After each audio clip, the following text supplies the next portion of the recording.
And I'd love to show you a very simple way to grow food like these yellow onions and Asian greens. When I first started this garden, I wanted to grow food out here without having to build raised beds.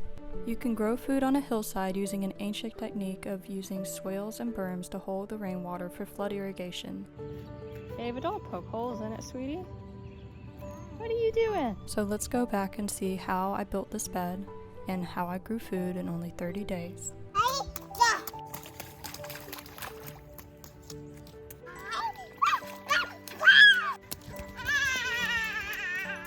This is the garden where we were just standing after the rain. A lot of the water has drained away, but what's left are muddy puddles for the children to run and play in. I grow food here using a very simple sheet mulching method with compost and only hand tools. All you're seeing here is just a mound of raised dirt with a ditch dug in front of it. That's the swale and berm system. First, I weed the bed with the hand-fashioned garden hoe that I got at an estate sale. They really don't make garden tools as effective as the old-time ones, and I like to use a Japanese hoe as well. The second thing I do is I put down a roll of contractor's paper on top. It's very affordable at a local box store. And you can also sheet mulch using cardboard, but the advantage of the contractor's paper I've found is that you can sow seeds directly on top without having to punch holes through it, which helps again with the weed pressure.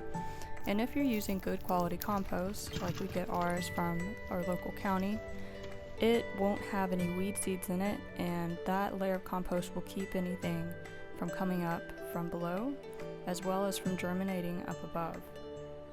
So I spread the compost out, and just like that, you're ready to plant. And if you wanted to start a vegetable garden on flat ground, then the sheet mulching method is exactly the same process. Flood irrigation is a traditional gardening system that's been used for centuries. Terraced hillsides are a dominant feature of many growing zones across the world, used for growing rice and other grains, and the idea is to take advantage of runoff down this hillside when it rains to collect and hold the rainwater.